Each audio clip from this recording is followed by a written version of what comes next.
नमस्कार दोस्तों, स्वागत है आपका अपने YouTube channel target with Amas में। जैसा कि आप सभी को पता है, पिछली वीडियो में हमने बात की थी कि किस प्रकार भारत में शिक्षा का विकास हुआ है, भारत का एजुकेशन सिनारियो क्या है और वैदिक काल से लेकर आधुनिक काल तक किस प्रकार से शिक्षा का धीरे धीरे विकास हुआ है, इन सब के बारे में हमने बात की थी।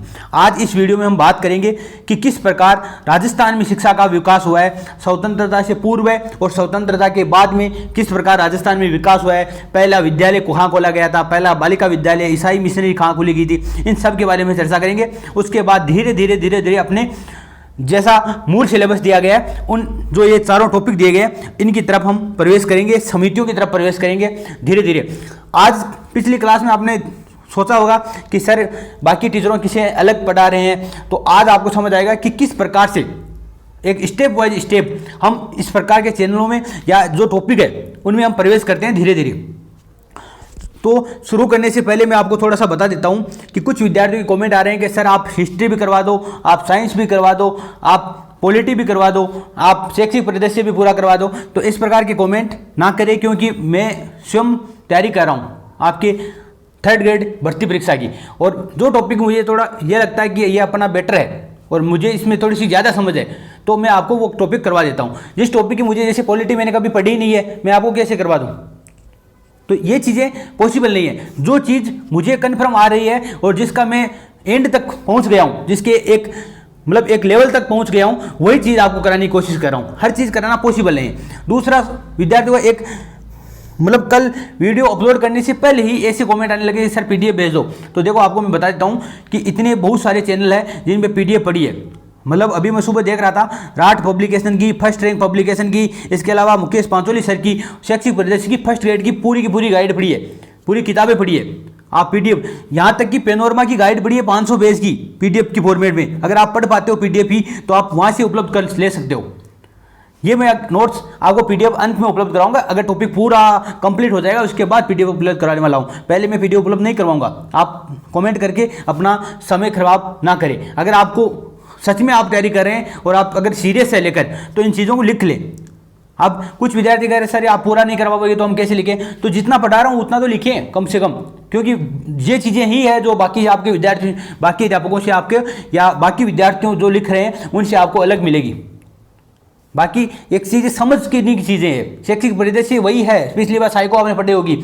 ये चीज़ें समझने की है। फैक्ट आपको इतनी किताबें आएगी सामने मार्केट में, देखना नेक्स्ट मंथ तक कि मार्केट भरा पड़ा होगा शैक्षिक परिदृश्य के नाम से, हर पूछे वही किताब निकाल रहा है। तो चीज़ें मैटर आपके पास आ जाएगा, लेकिन चीज़ों को समझने की जरूरत है। आप पहले पूरा वीडियो नहीं देखते, 1 मिनट वीडियो चलाने के बाद सर पीडीएफ उपलब्ध करवा दो, तो ऐसा नहीं होता है। तो चलिए शुरू करते हैं आज कि राजस्थान में किस प्रकार शिक्षा का विकास हुआ है। कल हमने जितने भी आयोग पढ़े थे, समितियाँ पढ़ी थी, कौन कौन सी शिक्षा नीतियाँ आई हैं उनके बारे में हमने कल पढ़ा था, और किस प्रकार भारत में शिक्षा का विकास हुआ था। आज हम बात करेंगे राजस्थान में शिक्षा का विकास। और राजस्थान में शिक्षा के विकास में भी हम कौन सी शिक्षा की बात करेंगे? हम वैदिक काल की शिक्षा की बात नहीं करेंगे, हम बात करेंगे आधुनिक शिक्षा की। क्योंकि वैदिक काल की शिक्षा जो भारत में थी वही राजस्थान में थी, कोई अलग सी शिक्षा नहीं थी। जो बौद्ध विहार जो भारत में हुआ करते थे वही राजस्थान में हुआ करते थे। जो जैसे टोल है, आपके जो आश्रम है, गुरुकुल है, वही राजस्थान में थी, वही भारत में थी। तो सेम शिक्षा थी। लेकिन जो आधुनिक शिक्षा है उसमें राजस्थान में कौन कौन सी रियासतों में प्रयास किया, इसके बारे में चर्चा करेंगे।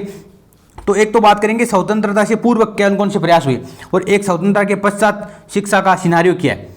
तो देखो, स्वतंत्रता से पूर्व की बात करें तो एक तो होते शिक्षा के केंद्र हुआ करते थे राजस्थान में, शिक्षा के केंद्र हुआ करते थे। एक बात करेंगे बालिका शिक्षा की, एक बात करेंगे सामंत वर्ग या शासन वर्ग की जो शिक्षा है वो अलग हुआ करती थी उसकी, एक बात करेंगे ईसाई मिशनरी की। तो राजस्थान में शिक्षा के केंद्रों की बात करें तो राजस्थान में शिक्षा के 4 केंद्र हुआ करते थे। एक अजमेर, दूसरा जयपुर, तीसरा जोधपुर, चौथा उदयपुर। अजमेर, जयपुर, जोधपुर, उदयपुर, ये 4 केंद्र शिक्षा के हुआ करते थे। और इनमें भी कौन कौन से विद्यालय कहाँ कहाँ स्थापित हुआ। सर्वप्रथम विद्यालय 1819 में अजमेर में खोला गया था, उसके बारे में हम आगे चर्चा करेंगे। लेकिन ये आपको एक बार इतना ध्यान रखो, शिक्षा के 4 केंद्र है, इनका विस्तार से भी हम चर्चा करेंगे। बात करें बालिका शिक्षा की तो 1866 से पहले राजस्थान में कोई बालिका शिक्षा या गर्ल्स स्कूल नहीं था, प्रत्यक्ष बालिका विद्यालय नहीं था। लेकिन 1866-67 में ह्यूस्टन गर्ल्स स्कूल जोधपुर में खोला गया। कौन सा? ह्यूस्टन गर्ल्स स्कूल खोला गया जोधपुर में। इसके बाद 1914 में सावित्री स्कूल खोला गया अजमेर में। उसके बाद सोफिया स्कूल अजमेर में 1919 में खोला गया। तो इस प्रकार बालिका शिक्षा की नींव रखी। बात करें सामंती वर्ग की या शासन वर्ग की, भी एक शिक्षा अलग से हुआ करती थी। और जो सामंती वर्ग या शोषण वर्ग, जो शासन वर्ग है, उसकी जो शिक्षा होती थी उसके लिए नोबल्स स्कूल हुआ करते थे। कौन से स्कूल? नोबल्स स्कूल हुआ करते थे। और जो प्रथम नोबल स्कूल खोला गया था वो जयपुर में खोला गया था 1866 में। प्रथम नोबल स्कूल कहाँ खोला गया? 1866 में जयपुर में। पहला शिक्षा का केंद्र कहाँ खोला गया? तो अजमेर में खोला गया था। लेकिन प्रथम नोबल स्कूल कहाँ खोला गया? तो जयपुर में 1866 में। उसके बाद धीरे धीरे वाल्टर नोबल स्कूल बीकानेर में खुला, जिसे वर्तमान में भी संचालित है और जिसको बोलते हैं शार्दुल स्पोर्ट्स स्कूल के नाम से जाना जाता है, बीकानेर में। इसके अलावा भोपाल नोबल स्कूल खोला गया, जो उदयपुर में भोपाल सिंह के समय में खोला गया था। तो भोपाल नोबल स्कूल जो भोपाल के नाम से, मतलब भोपाल सिंह के नाम से जो महाराजा हुए हैं भोपाल सिंह जी, उनके नाम से नोबल स्कूल खुला था उदयपुर में, भोपाल नोबल स्कूल। इसके अलावा वाल्टर नोबल स्कूल बीकानेर में, भोपाल नोबल स्कूल उदयपुर में और प्रथम नोबल स्कूल जयपुर में 1866 में। और आपको पता होगा ईसाई मिशनरी की जो स्थापना हुई थी वो हुई थी ब्यावर में। कहाँ हुई थी? ब्यावर में, 1860 ईस्वी में। जहाँ ईसाई मिशनरी की स्थापना हुई 1860 में ब्यावर में। ये चीज़ें आपको ध्यान रखनी है। अब आधुनिक शिक्षा के जो केंद्र है वो 4 केंद्र थे, एक अजमेर, एक जयपुर, एक जोधपुर, एक उदयपुर। बात करें अजमेर की, तो अजमेर में पहला प्रथम स्कूल खोला गया था 1819 में, जो अजमेर और पुष्कर 2 जगह खोला गया था। प्रथम स्कूल अजमेर और पुष्कर में खोला गया था। और इसके जो पादरी हुआ करते थे वो होते जोवेज केरी, और जिन्हें राजस्थानी शिक्षा का जनक कहा जाता है। मतलब राजस्थान की जो आधुनिक शिक्षा है उसकी नींव रखने वाले या आधुनिक शिक्षा के, राजस्थान की आधुनिक शिक्षा के जनक कहे जाते हैं, पिता कहे जाते हैं जोवेज केरी, जो पादरी हुआ करते थे अजमेर और पुष्कर की जो विद्यालयों में। इसके बाद 1822 ईस्वी में बिनाई और केकड़ी में भी विद्यालय खोले गए, जो 1831 में वापस बंद हो गए थे। उसके बाद 1875 में मेयो कॉलेज खोला गया, जो कर्नल वॉल्टर के द्वारा यह प्लान दिया गया था, मेयो के द्वारा। लेकिन ये मेयो कॉलेज जो खुला था वो कर्नल वॉल्टर के द्वारा खोला गया था, क्योंकि जो मेयो की मृत्यु हो गई थी 1875 से पहले, शायद 72-73 के आसपास हो गई थी। तो ये मेयो का प्लान था, इसलिए इसी को नाम दिया गया मेयो कॉलेज। खोला किसके द्वारा गया? तो कर्नल वॉल्टर के द्वारा। क्योंकि इस प्रकार के प्रश्न आपको ध्यान में रखना है। आपको पता होगा कि अभी एक एग्जाम में किसी में प्रश्न आया था कि जसवंत का निर्माण किसने करवाया? तो जसवंत का निर्माण करवाने वाले सरदार सिंह जी थे, जो जसवंत सिंह जी सेकंड के उत्तराधिकारी थे। सरदार सिंह जी, उन्होंने निर्माण करवाया था अपने पिता की स्मृति में, या पिता के जो छत्री है वहाँ पर इसका निर्माण करवाया था। तो ये चीज़ें पूछी जाती है। मेयो कॉलेज की स्थापना मेयो ने की थी, कर्नल वॉल्टर ने की थी। और इसका जो प्रथम विद्यार्थी वो हम पढ़ते हैं महाराजा मंगल सिंह, जो अलवर के थे। वो आप अलवर का जो इतिहास पढ़ोगे तो वहाँ आप पढ़ोगे इसको। इसके बाद सनातन धर्म के जो संस्थान खुले ब्यावर में। इसके अलावा दयानंद एंग्लो वैदिक स्कूल भी खोले गए। इस प्रकार अजमेर में शिक्षा का विकास हुआ। जयपुर में पहला स्कूल खुला था 1844 में, जिसे नाम दिया गया महाराजा स्कूल, जो महाराजा राम सिंह के समय खुला था। वर्तमान में जिसे महाराजा कॉलेज का कहा जाता है। महाराजा स्कूल 1844 ईस्वी में खुला था। जोधपुर में खुला था दरबार स्कूल, जो 1869 में खुला था, और वर्तमान में जिसे जसवंत कॉलेज कहा जाता है। तो पूछ सकते हैं आपको कि दरबार स्कूल की स्थापना कहाँ की गई थी? तो जोधपुर में। महाराजा स्कूल जयपुर, और अजमेर पहला प्रथम स्कूल कहाँ खोला गया? तो अजमेर और पुष्कर में। मेयो कॉलेज की स्थापना कहाँ हुई? अजमेर में। ऐसे प्रश्न पूछे जा सकते हैं आपके। और उदयपुर में जो स्कूल खुला था उसका नाम था शंभू रतन स्कूल, जो 1863 ईस्वी में खोला गया था। दरबार स्कूल 1869 जोधपुर का है, जबकि शंभू रतन स्कूल है वो उदयपुर का है। शंभू सिंह जी हुए थे आपके उदयपुर के महाराजा, और उन्हीं के नाम पे है शंभू रतन स्कूल 1863। बालिका स्कूल की बात करें तो मैंने आपको बता दिया 1866 से पहले राजस्थान में कोई भी गर्ल्स स्कूल नहीं था। लेकिन प्रथम बालिका जो स्कूल खुला था वो 1867 से 1867 तक ह्यूस्टन गर्ल्स स्कूल जोधपुर में खोला गया था। प्रथम बालिका स्कूल कहाँ खोला गया था? जोधपुर में। उसके बाद 1914 में सावित्री गर्ल्स स्कूल अजमेर में, और 1919 में सोफिया गर्ल्स स्कूल है वो भी अजमेर में खुला था। ये थी बालिका शिक्षा। अब बात करते हैं स्वतंत्रता के बाद में राजस्थान में किस प्रकार से शिक्षा का विकास हुआ। तो इसकी बात करें तो आपको पता होगा 26 जनवरी 1950 को हमारे देश का संविधान लागू हो जाता है, और उस दिन राजस्थान में 1950 में निदेशालय की स्थापना की गई थी।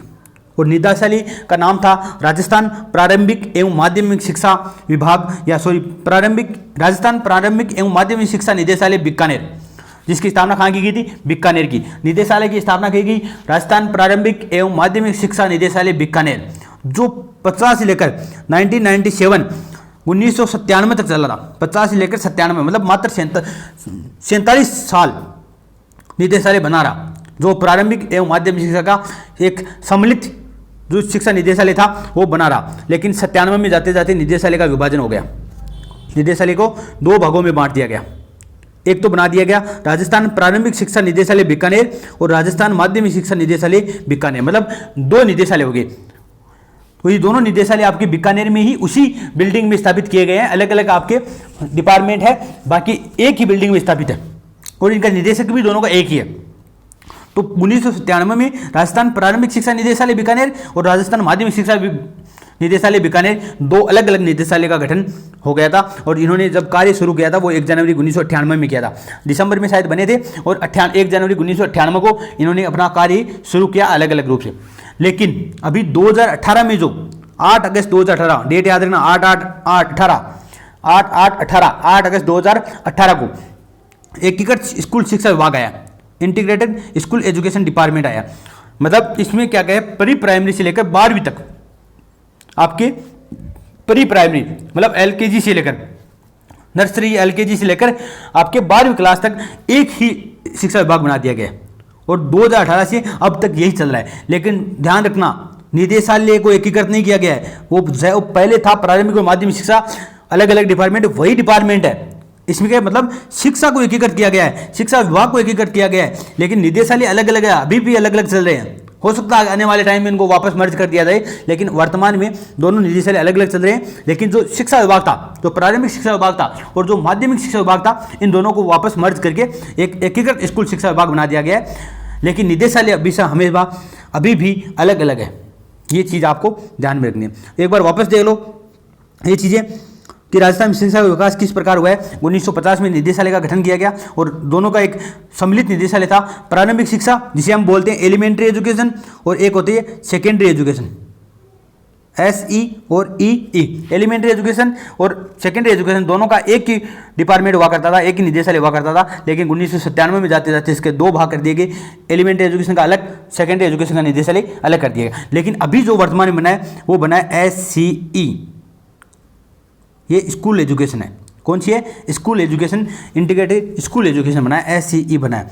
राजस्थान में शैक्षिक प्रबंधन एवं प्रशासन क्या क्या है, ये चीज़ें सबसे ज़्यादा चीज़ समझने वाली लाई है तो ये है आपके लिए।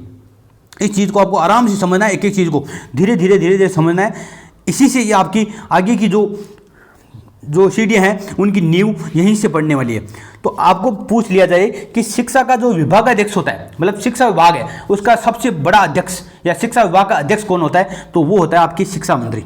और शिक्षा मंत्री से एक नीचे पोस्ट होती है शिक्षा राज्य मंत्री, जो आपकी जाहिदा खान है वो शिक्षा राज्य मंत्री है। और अभी वर्तमान में जो शिक्षा मंत्री है वो BD कला साहब है, उससे पहले गोविंद सिंह जी डोटासरा थे।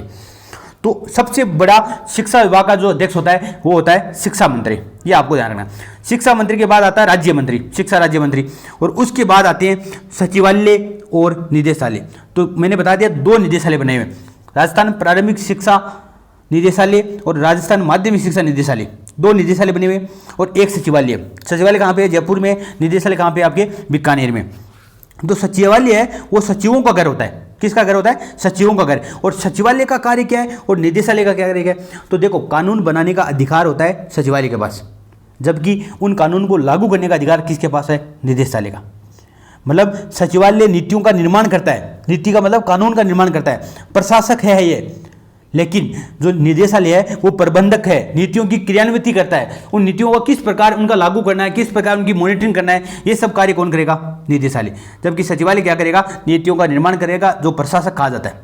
अब सचिवालय में कौन कौन से अधिकारी बैठते हैं, ये चीज़ें भी आपको पता होनी चाहिए। तो सचिवालय में सबसे प्रमुख सचिवालय में जो सबसे प्रमुख होता है वो होता है मुख्य सचिव, CS, जिसे बोलते हैं चीफ सेक्रेटरी, मुख्य सचिव, जो वर्तमान में अब आपके उषा शर्मा है।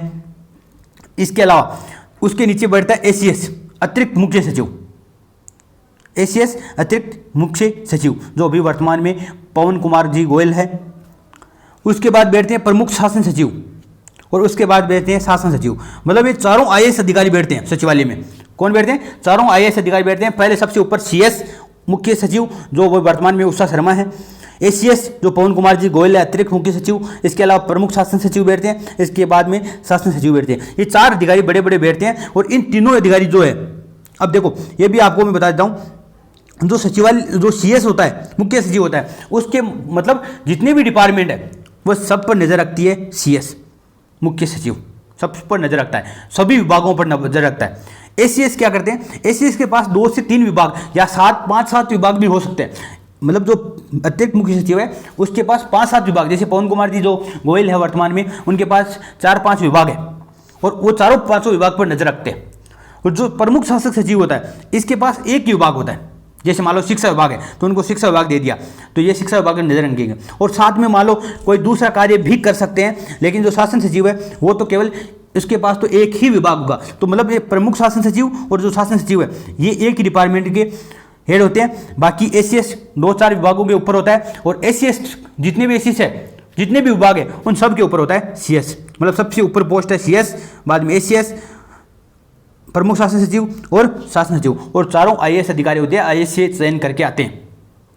अब पूछ ले आपको कि वर्तमान में शिक्षा सचिव या कहीं भी शिक्षा सचिव का नाम आ जाए तो आपको समझना इनमें से कोई एक, एसीएस, आईएएस जो प्रमुख शासन सचिव और शासन सचिव मुख्यतः इसको माना जाता है। बाकी आप एसीएस भी अभी वर्तमान में हमारे शिक्षा सचिव है, तीनों ये शिक्षा सचिव है, मतलब शिक्षा का कोई भी कार्य हो, सचिव का कोई कार्य हो तो ये तीनों में से कोई भी एक कर सकता है। अब बात करें निदेशालय की, निदेशालय की बात करें तो निदेशालय में होता है निदेशक, जो अभी वर्तमान में शायद गौरव अग्रवाल जी हैं, पहले कान्हाराम जी थे, अभी वर्तमान में गौरव अग्रवाल है जो निदेशक, जो भी क्या होते हैं आईएएस अधिकारी होते हैं, मतलब आईएएस की परीक्षा देकर रिटायर वहाँ से आईएएस अधिकारी रैंक के निदेशक होते हैं, जो एक राज्य स्तर पर होता है। निदेशालय होता है राज्य स्तर पर, जो अब वर्तमान में कहाँ पे है, बीकानेर में।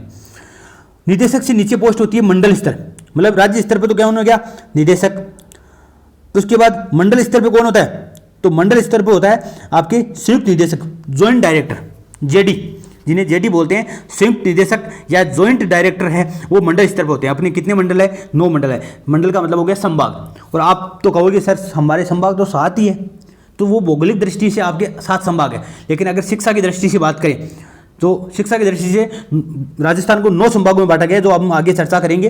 तो मंडल स्तर पर कितने 9 मंडल है, जिनके ऊपर अधिकारी होता है संयुक्त निदेशक, जेडी, ज्वाइंट डायरेक्टर। पूरे राज्य पर तो होगा निदेशक और मंडल स्तर पर होगा संयुक्त निदेशक। इसके बाद आता है जिला स्तर, वर्तमान में 33 जिला है, तो 33 जिला है, उन 33 जिला स्तरों पर बैठता है मुख्य जिला शिक्षा अधिकारी, जिसे बोलते हैं CDEO, chief district education officer, CDEO, मुख्य जिला शिक्षा अधिकारी। उसके बाद जितने भी ब्लॉक है या खंड स्तर है उस पर बैठता है मुख्य खंड शिक्षा अधिकारी, CBO, chief block education officer, मुख्य खंड शिक्षा अधिकारी खंड स्तर पर बैठता है। उसके बाद पंचायत स्तर पर बैठता है PEEO, मतलब panchayat elementary education officer, panchayat प्रारंभिक शिक्षा अधिकारी बैठते हैं पंचायत स्तर पर। मतलब राज्य स्तर पर कौन बैठेगा, निदेशक, मंडल स्तर पर कौन बैठेगा, संयुक्त निदेशक। कितने होंगे संयुक्त निदेशक, 9 मंडल है तो 9 होंगे, जाहिर सी बात है। जिला स्तर पर 33 जिले, तो 33 जिलों पर एक मुख्य जिला शिक्षा अधिकारी बैठेगा।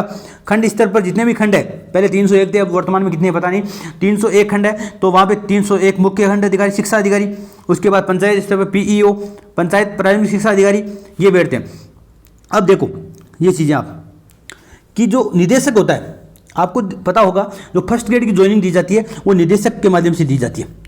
बीकानेर निदेशक जो उनके हस्ताक्षर होते हैं, उनके हस्ताक्षर से फर्स्ट ग्रेड को ज्वाइनिंग दी जाती है, जबकि सेकंड ग्रेड को जो ज्वाइनिंग दी जाती है वो जेडी के द्वारा दी जाती है, संयुक्त निदेशक के द्वारा दी जाती है, मंडल स्तर पर दी जाती है। जबकि आपके थर्ड ग्रेड की जो ज्वाइनिंग है, जो आपको ज्वाइनिंग दी जाएगी वो मुख्य जिला शिक्षा अधिकारी CDEO जिला स्तर पर दी जाएगी। किस स्तर पर, जिला स्तर पर दी जाएगी, याद रखना। थर्ड ग्रेड की नियुक्ति मुख्य जिला शिक्षा अधिकारी CDEO के द्वारा दी जाती है, जबकि सेकंड ग्रेड की नियुक्ति संयुक्त निदेशक देता है, जबकि फर्स्ट ग्रेड की नियुक्ति है वो निदेशक खुद देता है।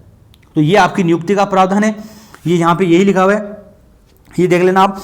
अब ये तो आईएएस अधिकारी है, ये चारों भी आईएएस अधिकारी है, लेकिन ये जो आप मंडल स्तर पर देख रहे हो, जिला स्तर पर देख रहे हो, खंड स्तर पर देख रहे हो, पंचायत स्तर पर देख रहे हो, ये क्या है, तो ये हमारे जो शिक्षा विभाग से, शिक्षा विभाग के जो कार्मिक है वही आपके शिक्षा विभाग के कार्मिक यहाँ पर पहुँचते हैं, जो आपके प्रमोशन से आपके शिक्षा विभाग के कार्मिक इन पोस्टों पर पहुंचते हैं, जेडी पर, इसके अलावा CDEO, CBO, इन सर ये कार्मिक पहुंचते हैं। तो देखो ये आपको मैं यहाँ समझा देता हूँ थोड़ा सा। पहले हेडमास्टर की पोस्ट हुआ करती थी, जो आज वर्तमान में हटा दी गई है, अभी वर्तमान में व्याख्याता बचे हैं। तो पहले हेडमास्टर क्या बनता था, प्रिंसिपल बनता था। हेडमास्टर क्या बनता था, प्रिंसिपल। पीपी बनता था, प्रिंसिपल बनता था। अब कहीं भी पीपी नाम आ रहा है, एचएम नाम आ रहा है, तो आप समझना इन चीज़ों को। सीडीओ नाम आ रहा है तो आप इनको समझना, याद रखना इन चीज़ों को। जो पीपी पंचायत जो प्राचार्य हैं, जिन्हें प्रधानाध्यापक से प्रिंसिपल बनता था, प्राचार्य बोलता था, जिन्हें प्रधानाचार्य भी बोला जाता है। और पीपी बनता था डीईओ, जिला शिक्षा अधिकारी, डिस्ट्रिक्ट एजुकेशन ऑफिसर। मतलब प्राचार्य का जो प्रमोशन होता था वो डीईओ में होता था, और डीईओ का जो प्रमोशन होता था वो डीडी रैंक में होता था। डीडी का मतलब उप निदेशक, डिप्टी डायरेक्टर। निदेशक के नीचे होता है, संयुक्त निदेशक के भी नीचे होता है उप निदेशक बोलते हैं, जिसे डिप्टी डायरेक्टर। और डिप्टी डायरेक्टर का जो प्रमोशन है वो जेडी में होता था। जेडी होता है संयुक्त निदेशक, ज्वाइंट डायरेक्टर। और ज्वाइंट डायरेक्टर का जो प्रमोशन होता था वो एडी में होता था। मतलब जेडी से ऊपर अधिकारी कौन होता था, एडी, अतिरिक्त निदेशक। सबसे ऊपर निदेशक जो आईएएस अधिकारी होता था, उसके बाद अतिरिक्त निदेशक, उसके बाद जेडी संयुक्त निदेशक, उसके बाद डीडी, उसके बाद डीईओ, उसके बाद प्रिंसिपल, उसके बाद हेडमास्टर। अभी वर्तमान में हेडमास्टर नहीं है, व्याख्याता। तो ये इनका क्रम होता था, और ये इस प्रकार प्रमोशन से जाते थे। अब आपके जब की भी पूछा जाए कि जेडी रैंक क्या है, डीडी रैंक का, डीईओ रैंक का, मतलब होता प्रधानाचार्य है, लेकिन वो रैंक इसकी हो जाती है, कभी इस रैंक क्या हो जाता है। मतलब ये चीज़ें आई तो आपको समझना चाहिए कि ये कौन सी रैंक का है, कौन सा अधिकारी है। तो इन डीडी का, जेडी का, एडी का, इनका याद रखना आप आगे। अब बात करें निदेशालय की। निदेशालय क्या कार्य करता है, निदेशालय का क्या काम है। तो कोई भी जो शैक्षिक नीतियाँ बनाई जाती है, शैक्षिक कानून बनाए जाते हैं, उनकी क्रियान्विति करना और उनकी मॉनिटरिंग करना, मॉनिटरिंग बोलते हैं हिंदी में प्रबोधन। ये राज्य स्तर पर प्रबंधन करना, मॉनिटरिंग करना और शैक्षिक नीतियों को क्रियान्वित करना, ये सब किसका कार्य है, निदेशालय का। और निदेशालय का जो मुख्य होता है वो होता है निदेशक, जो एक आईएएस अधिकारी होता है। राजस्थान प्रारंभिक शिक्षा निदेशालय कहाँ पे है, बीकानेर में। राजस्थान माध्यमिक शिक्षा निदेशालय कहाँ पे है, बीकानेर में। पंचायती राज निदेशालय कहाँ पे है, जयपुर में। संस्कृत शिक्षा निदेशालय कहाँ पे है, जयपुर में। साक्षरता एवं सतत शिक्षा निदेशालय कहाँ पे है, जयपुर में। तकनीकी शिक्षा निदेशालय कहाँ पे है, जोधपुर में। ध्यान रखना, 2 तो बीकानेर में है और तकनीकी शिक्षा निदेशालय जोधपुर में, बाकी सब जयपुर में। अब बात बताता हूँ आपको संभाग या जो मंडल है, संभाग या जो मंडल है, इनके बारे में बताता हूँ। कितने संभाग है, तो शिक्षा के विभाग में अपने 9 संभाग 9 मंडल है। पहले 7 हुआ करते थे, अभी 2 वर्तमान में बढ़ा दिए गए हैं, पाली और बीकानेर। देखो, पहला संभाग है अजमेर मंडल या अजमेर संभाग, जिसमें अजमेर, नागौर, भीलवाड़ा, टोंक, ये 4 जिले आते हैं। कौन कौन से, अजमेर, नागौर, भीलवाड़ा और टोंक, ये 4 जिले अजमेर में आएंगे। याद रखना, 4 जिले आते हैं अजमेर मंडल में। कौन कौन से आते हैं यह भी आपको ध्यान में रखना है। दूसरा है उदयपुर मंडल, जिसमें राजसमंद, चित्तौड़गढ़, प्रतापगढ़, डूंगरपुर, बांसवाड़ा, उदयपुर, ये 6 जिले आते हैं उदयपुर मंडल में। इसके बाद चूरू मंडल, चूरू में चूरू, सीकर, झुंझुनू, ये 3 जिले आते हैं। जोधपुर में जोधपुर, जैसलमेर, बाड़मेर, ये 3 जिले आते हैं। कोटा मंडल में कोटा, बूंदी, बारां, झालावाड़। जयपुर मंडल में जयपुर, अलवर, दौसा, ये 3 जिले आते हैं। इसके बाद भरतपुर मंडल की बात करें तो भरतपुर, धौलपुर, करौली, सवाईमाधोपुर, ये 4 जिले आते हैं। और जो पाली मंडल है, जो वर्तमान में 2013 में नवगठित हुआ है, 2 मंडल है, पाली और बीकानेर, जो 2013 में गठित हुए थे, उसमें पाली, जालोर, सिरोही, ये 3 जिले। बीकानेर में बीकानेर, गंगानगर, हनुमानगढ़, ये 3 जिले बीकानेर मंडल में। ये दोनों नवगठित जिले है, और बाकी 9 मंडल है, 9 संभाग है। और मंडल स्तर का जो मुख्य होता है वो संयुक्त निदेशक, जेडी होता है, ज्वाइंट डायरेक्टर होता है। मैंने आपको ये बता चुका हूँ। तो ये मंडल आपको ध्यान में रखना है। वापस देख लेना एक बार, मैं वापस रिवाइज नहीं करा रहा हूँ ताकि वीडियो ज़्यादा लेंथ नहीं हो, तो आप ये चीज़ों को वापस देख लेना एक बार। अब बात करते हैं राजस्थान में प्रारंभिक शिक्षा विभाग और माध्यमिक शिक्षा विभाग। अब सुनो मेरी बात, पहले प्रारंभिक शिक्षा निदेशालय की बात की थी बीकानेर में, वो अलग है। हम अभी बात करें राजस्थान प्रारंभिक शिक्षा विभाग की, उसमें सचिवालय भी आ गया, निदेशालय भी आ गया, ठीक है। तो आपको पता होगा 1950 में निदेशालय का गठन हुआ था। किसका गठन हुआ था, प्रारंभिक शिक्षा निदेशालय का विभाग का मतलब हो गया 1 से 8। प्रारंभिक शिक्षा एलिमेंट्री एजुकेशन का नाम भी नाम आ रहा है, क्लास 1 से 8। माध्यमिक शिक्षा आ रहा है 9 से 12। तो 1950 में निदेशालय का गठन किया गया। किसका, निदेशालय का, मैंने बताया। 1959 में जो प्रारंभिक शिक्षा विभाग था उसको पर पंचायती राज लागू हुआ। कब हुआ, 2 अक्टूबर 1959 को नागौर जिले से लागू हुआ था। और इसको प्रारंभिक शिक्षा पंचायती राज, मतलब प्रारंभिक शिक्षा पंचायती राज के अधीन कर दी गई। 1959 में 2 अक्टूबर 1959 को पंचायती राज लागू हुआ, और उसमें जो प्रारंभिक शिक्षा है उसको किसके अधीन कर दिया, पंचायती राज के अधीन कर दिया। 2001 में पुनः प्रारंभिक शिक्षा को दे दिया गया। मतलब 1959 में पंचायती राज लागू हुआ था, 2001 में जाते थे, इसे पुनः प्रारंभिक शिक्षा को दे दिया गया। तो आप देखो कि जब 2004 की जो भर्तियां हुई थी 2004-2003 में, उस समय शायद शिक्षा मंत्री हुआ करते थे घनश्याम जी तिवारी। उस समय 2001 में भर्तियां 3 साल तक कोई भर्ती नहीं हुई थी, बाद में एक साथ काफ़ी बड़ी भर्ती हुई थी 2004 के आसपास या 3 के आसपास। 2004 तक जितनी भी भर्तियां हुई है वो आपके प्रारंभिक शिक्षा विभाग के द्वारा करवाई गई थी। बीकानेर निदेशालय के द्वारा जो प्रारंभिक शिक्षा विभाग है, राजस्थान प्रारंभिक शिक्षा विभाग है, उसके द्वारा करवाई गई थी जितनी भी भर्तियां हुई थी। लेकिन पहले पंचायती राज के अधीन थी। तो हमेशा आपने देखा होगा जब भी रिट की भर्ती निकलती है तब आपकी पंचायती राज की मीटिंग होती है। पिछली बार अभी सचिन जी पायलट साहब थे, पंचायती राज के जो पंचायती राज विभाग दिया गया था उन्हें, तो मीटिंगें होती थी बार बार, उनमें मीटिंगों में से बुलाया जाता था। कभी पंचायत राज वाले नहीं आते थे, कभी ये नहीं जाते थे। तो मतलब इस प्रकार से इनका विवाद हमेशा से थर्ड ग्रेड भर्ती का विवाद रहा है। ना कभी ट्रांसफर हो पाता है सही से, ना कभी भर्ती टाइम पे निकल पाती है। तो ये विवाद इसी में क्यों होता है? तो यही कारण है, क्योंकि इसे कभी पंचायत राज को दे दिया जाता है तो कभी वापस निदेशालय को दिया जाता है। तो वापस 2001 में क्या किया गया, पुनः प्रारंभिक शिक्षा को दे दिया। उस समय शिक्षा मंत्री हुआ करते थे घनश्याम जी तिवारी। 2010 में जाते जाते 2 अक्टूबर 2010 को वापस पुनः पंचायती राज को दे दिया। ये देखो 2010 में जाते जाते पंचायती राज को दे दिया। वर्तमान में पंचायती राज को ही दिया हुआ है। अभी जो आपने देखा होगा 2018 में, आप में 19 में जो 20 में भर्ती आने की बात चली, उससे पहले आपने देखा होगा बार बार मीटिंग होती थी, उनमें संशोधन किया जा रहा है, पंचायती राज के नियमों में संशोधन किया जा रहा है, ऐसा आपने सुना होगा। तो ये इसी वजह से किया जा रहा था। तो 1950 में निदेशालय गठन हुआ, 1959 में प्रारंभिक शिक्षा या जो प्राथमिक शिक्षा है उसको पंचायती राज को लागू कर दिया गया या पंचायती राज को दे दिया गया। 2001 में पुनः प्रारंभिक शिक्षा को दे दिया गया और 2010 में 2 अक्टूबर 2010 को पुनः पंचायती राज को दे दिया गया। ये इसका पंचायती राज का और प्रारंभिक शिक्षा का लड़ाई चलती रहती थी। और ये आपके अब देखो प्रारंभिक शिक्षा विभाग के कार्य क्या है। तो एक तो है शैक्षिक नीतियों का निर्माण करना और क्रियान्वयन करना। अब देखो मैंने एक बात वापस देखना, मैंने बताया था राजस्थान जो प्रारंभिक शिक्षा निदेशालय है उसका काम है क्रियान्वयन करना, लेकिन सचिवालय का काम क्या होता है, निर्माण करना। तो मैं ये प्रारंभिक शिक्षा विभाग लिख रहा हूँ, विभाग में सचिवालय भी आते हैं, निदेशालय भी आते हैं, ध्यान रखना। इसलिए नीतियों का निर्माण भी होता है, क्रियान्वयन भी होता है, प्रबंधन भी होता है, प्रशासन भी होता है, शिक्षा का विस्तार करना भी है, गतिविधियों का आयोजन करना, साक्षरता एवं अनौपचारिक शिक्षा। अब बताओ मेरे को, मैं एक चीज़ आपको पूछना चाहता हूँ, जो साक्षरता है, जो प्रौढ़ शिक्षा वगैरह का कार्यक्रम चलते हैं वो प्रारंभिक शिक्षा के दिन आएगा या माध्यमिक शिक्षा के? तो आपका उत्तर होना चाहिए प्राथमिक शिक्षा के, क्योंकि साक्षरता करना मतलब 9-10 पढ़ाना नहीं है उनको, मतलब आपके सामान्य चीज़ें सिखाना ताकि वो आप अपना हिसाब किताब खुद कर सके, एक नॉर्मली साक्षर हो सके। और नॉर्मली साक्षर 5वीं पढ़ा हुआ साक्षर माना जाता है, 6वीं पढ़ा हुआ साक्षर माना जाता है। तो आपके साक्षरता और अनौपचारिक जो शिक्षा आएगी वो प्राथमिक शिक्षा विभाग के दिन होगा, हमेशा ध्यान रखना। और वित्त और आर्थिक कार्य करना ये भी इसका कार्य हुआ करता है। जबकि बात करें प्राथमिक शिक्षा विभाग की संस्थाएँ कौन कौन सी है,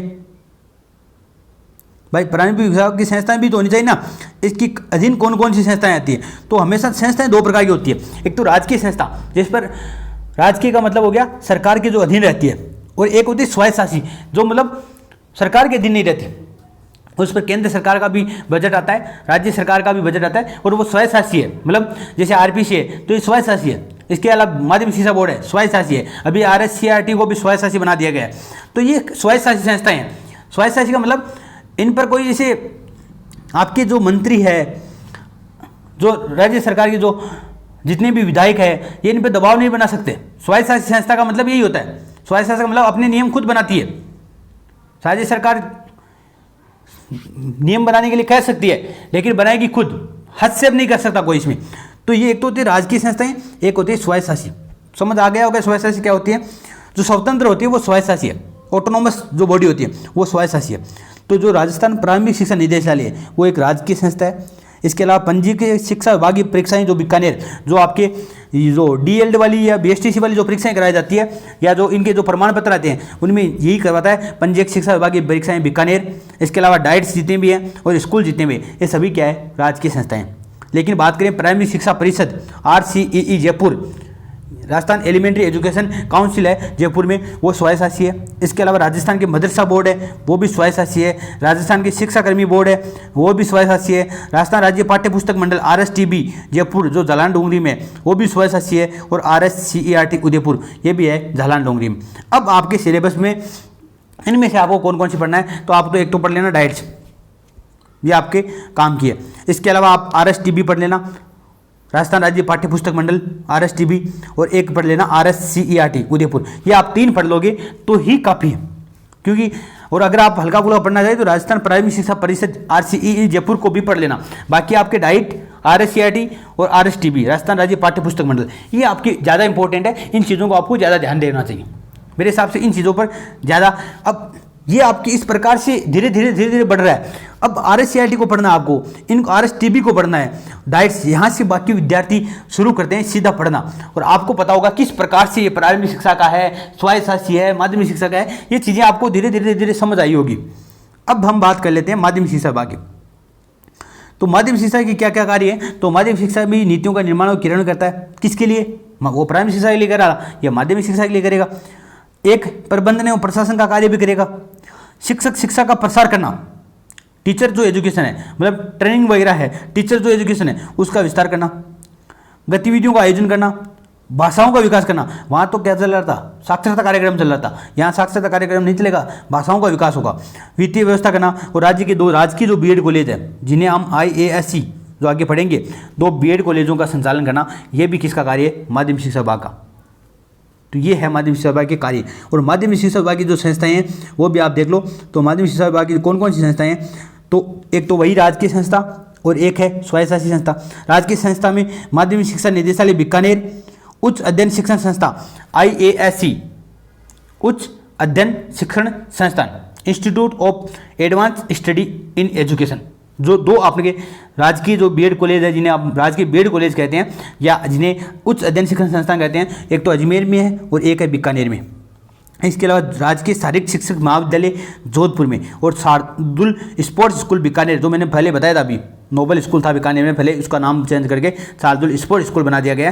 तो ये भी राजकीय संस्था है। मतलब एक तो शारीरिक शिक्षक महाविद्यालय जोधपुर वाला, शार्दुल स्पोर्ट्स स्कूल बीकानेर वाला, IASC और माध्यमिक शिक्षा निदेशालय बीकानेर, ये चारों क्या है? राजकीय संस्था है। जबकि स्वायत्तशासी संस्था कौन सी है? तो एक तो आपके राजस्थान माध्यमिक शिक्षा परिषद, जैसे आपके राजस्थान प्राथमिक शिक्षा परिषद हुआ करती थी, जो आपके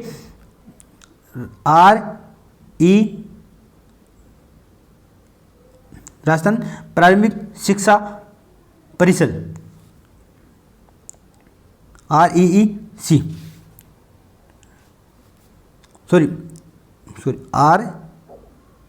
RCEE, राजस्थान प्राथमिक शिक्षा परिषद, Rajasthan council of elementary education. अभी माध्यमिक शिक्षा के लिए कौन सी है? तो RCSE, मैंने बताया था। EE जहाँ भी आ रहा है एलिमेंट्री एजुकेशन, SE जहाँ भी आ रहा है सेकेंडरी एजुकेशन, तो Rajasthan council of secondary education. और अभी जो वर्तमान में जो चल रही है, मैंने अभी बताया था आपको, एकीकृत कर दिया गया 8/8/2018 से, और अब बना दी गई है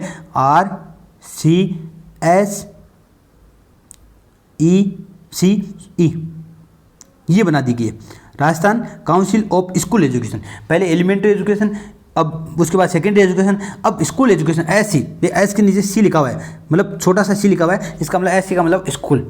तो ये सेकेंडरी एजुकेशन थी, ये स्कूल एजुकेशन। RCSE जो अभी आपके समग्र शिक्षा अभियान चल रहा है, उसके तहत RCSCE मतलब जो एकीकृत शिक्षा चली थी, उसके बाद RCSE। उसी प्रकार आपके जैसे SSC चलता था, रमसा चलता था, अभी इनको मिला के समसा बना दिया गया। तो ये भी इस प्रकार से हुआ है। तो इस एकीकृत शिक्षा की वजह से प्री प्राइमरी से लेकर 12वीं तक एक ही विभाग है, RCSCE। इसके अलावा राजस्थान माध्यमिक शिक्षा बोर्ड BSR अजमेर, जो भी एक स्वायत्तशासी संस्थान है, माध्यमिक शिक्षा के लिए कार्य करती है। Rajasthan open state school Jaipur का, जो भी एक माध्यमिक शिक्षा के लिए कार्य करता है, स्वायत्तशासी संस्थान है। इसके अलावा भारतीय स्काउट एंड गाइड, इसके अलावा बालिका शिक्षा फाउंडेशन जयपुर, ये सब चीज़ें क्या है? स्वायत्तशासी संस्थान है। और ये है राजकीय संस्थान। इसमें आपको एक तो IASC पढ़ लेना, और इसके बाद में आप माध्यमिक शिक्षा बोर्ड BSR पढ़ लेना, और ओपन स्टेट स्कूल जयपुर पढ़ना चाहो तो ये भी पढ़ लेना। ये 2-3 चीज़ें पढ़ना आपको, बाकी पूरा पढ़ने की आवश्यकता नहीं है। इस प्रकार आप इसके अंदर आपको प्रवेश करना है। तो आज के लिए इतना ही पढ़ेंगे। मैंने बता दिया है, PDF के लिए बार बार मैसेज ना करें या बार बार कमेंट भी ना करें कि सर PDF उपलब्ध कराओ। जब पूरा टॉपिक हो जाएगा तो मैं PDF अपलोड करवा दूंगा। बाकी पहले मैं PDF उपलब्ध नहीं करवाऊंगा। आपको क्लास लेनी है, लिखना है तो लिखो, नहीं लिखना तो कहीं अन्य जगह आप देख सकते हो। तो आज के लिए इतना ही। धन्यवाद। जय हिंद, जय भारत।